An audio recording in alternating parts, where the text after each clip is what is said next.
صفحہ نمبر 159 اور 160۔ ہیڈنگ ہے قبائل کا دورہ، سیرت النبی جلد اول۔ اردو زبان میں سرور عالم صلی اللہ علیہ وآلہ وسلم کی سیرت پر جامع ترین کتاب سیرت النبی صلی اللہ علیہ وآلہ وسلم۔ علامہ شبلی نعمانی رحمۃ اللہ، علامہ سید سلیمان ندوی رحمۃ اللہ۔ اعوذ باللہ السمیع العلیم من الشیطان الرجیم، بسم اللہ الرحمن الرحیم۔ الحمد للہ رب العالمین والصلاة والسلام علی رسولہ محمد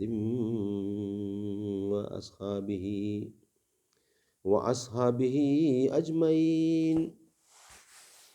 نہ ایسی زلفیں نہ ایسا چہرہ، نہ یوں کسی پر شباب ہوگا، جواب ہوں گے سبھی کے لیکن نہ مصطفیٰ کا جواب ہوگا۔ قبائل کا دورہ۔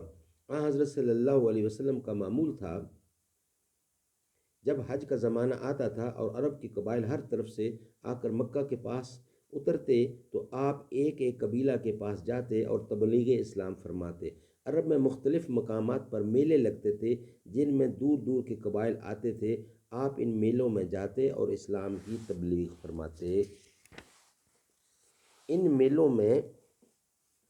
میلوں میں سے عکاظ جو اہل عرب کا قومی اور علمی دنگل تھا، اور مجنہ اور ذوالمجاز کا نام مورخین نے خاص طور پر لیا ہے۔ قبائل عرب میں سے بنو عامر، محارب، فزارہ، غسان، مرہ، حنیفہ، سلیم، الس، بنو نضر، کندہ، کلب، حارث بن کعب، عذرہ، ہزارمہ مشہور قبائل ہیں۔ ان سب قبائل کے پاس آپ تشریف لے گئے، لیکن ابو لہب ہر جگہ ساتھ ساتھ جاتا، اور جب آپ کسی مجمع میں تقریر کرتے تو برابر سے کہتا کہ دین سے پھر گیا ہے اور جھوٹ کہتا ہے۔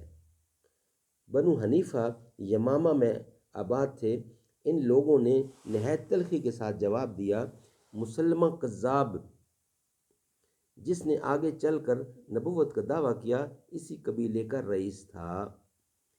قبیلہ بنو زہل بن شیبان کے پاس جب آپ گئے تو حضرت ابو بکر رضی اللہ بھی ساتھ تھے۔ حضرت ابو بکر نے مفروق سے کہا، تم نے کسی پیغمبر کا تذکرہ سنا ہے؟ وہ یہی ہے۔ مفروق نے حضرت صلی اللہ علیہ وآلہ وسلم کی طرف رخ کر کے کہا، برادر قریش، تم کیا تلقین کرتے ہو؟ آپ نے فرمایا، خدا ایک ہے اور میں اس کا پیغمبر ہوں، اور یہ آیتیں پڑھیں۔ قُلْ تَعَالَوْا أَتْلُو مَا حَرَّمَ رَبُّكُمْ عَلَيْكُمْ أَلَّا تُشْرِكُوا بِهِ شَيْئًا وَبِالْوَالِدَيْنِ إِحْسَانًا وَلَا تَقْتُلُوا أَوْلَادَكُمْ مِنْ إِمْلَاقٍ نَحْنُ نَرْزُقُكُمْ وَإِيَّاهُمْ وَلَا تَقْرَبُوا الْفَوَاحِشَ مَا ظَهَرَ مِنْهَا وَمَا بَطَنَ وَلَا تَقْتُلُوا النَّفْسَ الَّتِي حَرَّمَ اللَّهُ إِلَّا بِالْحَقِّ ذَلِكُمْ وَصَّاكُمْ بِهِ لَعَلَّكُمْ تَعْقِلُونَ۔ کہہ دو کہ میں تمہیں سناؤں کہ خدا نے کیا چیزیں حرام کی ہیں۔ یہ ہے کہ خدا کے ساتھ کسی کو شریک نہ کرو، اور والدین کا حق کی خدمت بجا لاؤ، اور اپنے بچوں کو افلاس کے خیال سے قتل نہ کرو۔ ہم تم کو اور ان کو دونوں کو روزی دیں گے۔ فحش باتوں کے پاس نہ جاؤ، وہ ظاہر ہوں یا پوشیدہ، اور آدمی کی جان جس کو خدا نے حرام کیا ہے نہ حق ہلاک نہ کرو۔ اس قبیلہ کے رؤسا مفروق، مسنہ اور ہانی بن قبیصہ تھے، اور وہ سب اسی موقع پر موجود تھے۔ ان لوگوں نے کلام کی تحسین کی، لیکن کہا کہ مدتوں کا خاندانی دین دفعتاً چھوڑ دینا زور و اعتقادی ہے۔ اس کے علاوہ ہم کثرہ کے زیر اثر ہیں، اور معاہدہ ہو چکا ہے کہ ہم اور کسی کے اثر میں نہ آئیں گے۔ آپ نے اس کی اس راست گوئی کی تحسین کی اور فرمایا کہ خدا اپنے دین کی آپ مدد کرے گا۔ قبیلہ بنو عامر کے پاس گئے تو ایک شخص نے جس کا نام بحیرہ بن فراس تھا آپ کی تقریر سن کر کہا، یہ شخص مجھ کو ہاتھ آ جائے تو میں تمام عرب کو مسخر کر لوں۔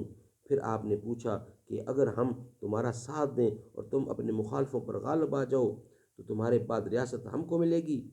آپ نے فرمایا سب خدا کے ہاتھ میں ہے۔ اس نے کہا ہم اپنا سینہ عرب کی اماج گاہ بنائیں اور حکومت غیروں کے ہاتھ آئے، ہم کو یہ غرض نہیں۔ انشاءاللہ اس کا بقیہ حصہ نیکسٹ ولاگ میں بیان کیا جائے گا۔